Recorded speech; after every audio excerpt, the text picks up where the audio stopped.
봄철은 대형 화재 위험이 가장 높은 계절이죠. 봄을 맞아 화재 대응 능력과 요즘 이슈가 되고 있는 소방공무원 복지에 대해 알아보는 시간 가져보겠습니다. 네, 뉴스초대석 오늘은 올해 들어 새로 취임한 박근호 경북소방본부장님 나와 계십니다. 안녕하십니까? 어서 오십시오. 네, 반갑습니다.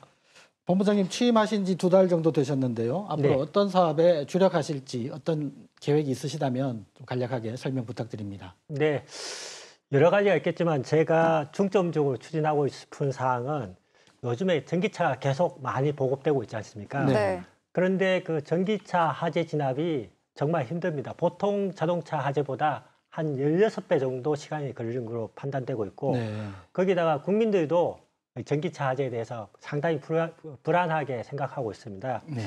그래서 전기차 화재 진화 능력을 좀 강조해서 기르는 데 중점을 두고 싶습니다.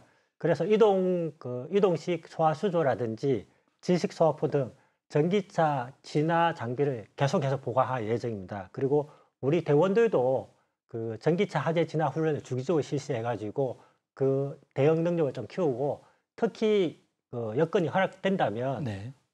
전기차에 그 직접 불을 내서 진화하는 전기차 실물 화재 훈련도 실시할 예정입니다. 네. 네, 그리고 앞선 기사에서도 전해드렸습니다만 문경의 육가공 공장 화재로 소방관 2명이 순직했습니다. 한 달이라는 시간이 지났는데 재발 방지 대책은 어떻게 마련돼 가고 있습니까? 네, 그 지난 1월 31일 그 문경에서 발생한 공장 화재 진압 중에 소중한 2명의 소방관이 안타까운 사고로 순직했습니다. 소방본부장으로서 송구스럽고 죄송스럽게 생각합니다.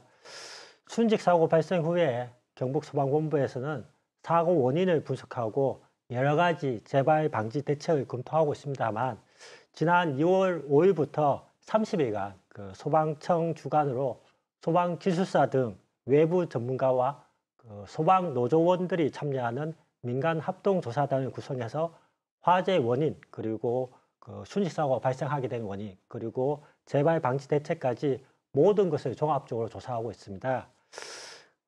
앞으로 그 결과가 나오면 이를 바탕으로 안타까운 순직사고가 다시는 반복되지 않도록 대책을 수립해가지고 꼼꼼히 추진할 예정입니다. 네.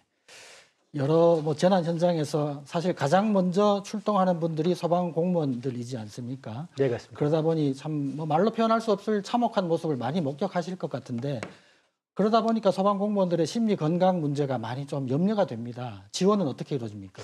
예, 맞습니다. 저희 소방 공무원들이 재난 현장에서 목격하는 사망자는 온전한 형상을 하고 있는 경우가 드물 정도로 네. 좀 참혹한 현장입니다. 네. 그리고 또 구조 활동을 하다가 사망하거나 아니면 구조는 했는데 병원에 이송하다가 사망하는 경우가 상당히 많습니다. 네. 그러면 그 구조 활동을 했던 직원들 입장에서는 내가 조금만 더 구조를 빨리 했다면 살지 않았을까 하는 자책감 등으로 인해 가지고 외상 후 스트레스를 겪는 사람들이 꽤 많습니다. 네. 그래서 저희 소방본부에서는 21명의 전문 상담사를 지정해 가지고 소방서마다 한 명씩 그 배정을 합니다. 해서 최소한 소방 공무원이라면 1년에 한 번 이상은 상담을 받게끔 하고 있습니다. 그 상담 결과 병원 상담이라든지 치료가 필요하다고 판단되면 병원에 연계해서 치료받도록 하고 있습니다. 네. 그리고 그 비용 문제에 있어 가지고 저희 소방 예산으로 본인 부담 없이 100% 지원해서 무료로 지원하고 있습니다. 네. 네, 알겠습니다. 그리고 이제 계절이 점점 봄에 가까워지고 있습니다. 봄철은 어느 때보다 산불 위험이 굉장히 큰 그런 시기인데요.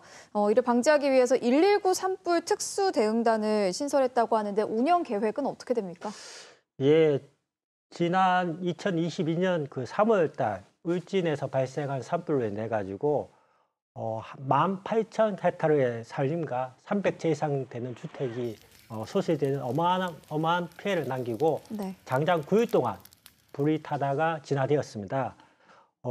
그 울진 산불을 계기로 해가지고 원래 산불은 산림청 주관입니다. 네. 저희 소방에서는 민가로 내려오는 불을 확산 방지하는 역할을 하고 있지만은 저희 이철호 경북도지사께서 결단을 내려가지고 소방도 산에 올라가서 화재를 진압하는 게 맞지 않느냐.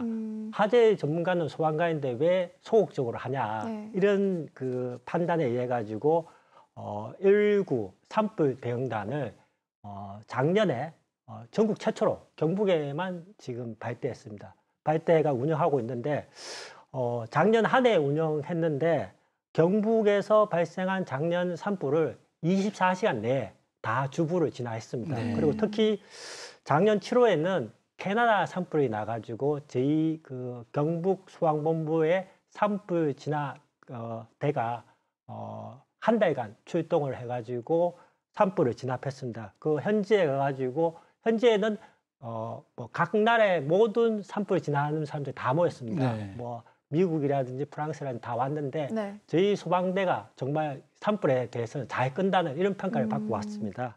네. 경북소방본부가 또 저출생 극복에 팔을 걷어붙이고 나섰다 이런 소식이 있는데 예, 어떤 예. 내용인지 좀 궁금합니다. 저희 그 경북도지사 이천우 도지사께서 저출생은 핵정쟁보다 더 무서운 결과를 가져오신다고 이렇게 판단하시고 네. 지난달 20일에 저희 경북도에서는 저출생과의 그 전쟁을 선포했습니다. 네. 근데 이 전쟁에 이기기 위해서는 주거 문제하고 양육 문제가 해결이 돼야 된다 이렇게 판단하고 있습니다. 그래서 그 두 가지 문제 중에서 저희가 소방본부에서 좀 도움을 줄 수 있는 게 양육입니다. 네. 저희 같은 경우에는 작년부터 경북 그 내에 있는 소방서 21개에 대해서 119 아이 돌봄 센터를 이제 운영하고 있습니다. 그 아이 돌봄 센터라는 게 뭐냐면 소방서 내에 어린이집 같은 돌봄 공간을 조성해 가지고 그 3개월 이상 12세 미만 아동을 대상으로 해 가지고 365일 24시간 무료로 운영하고 있습니다. 그러니까 이게 상시 양육은 아니고 네. 뭐 부모님 편찮으시다든지 아니면 배우자가 아프다든지 이렇게 해가지고 아이를 갑자기 맡길 데가 없을 경우에 네. 24시간 미리 저희한테 예약하시면 네. 그 아이를 그 저희한테 맡겨가지고 그 할 수 있는 그런 시스템입니다. 네, 알겠습니다. 여러 가지 사업들이 성과를 좀 거둘 수 있기를 바라겠습니다. 박근호 경북소방본부장과 함께했습니다. 오늘 말씀 감사합니다. 네, 감사합니다.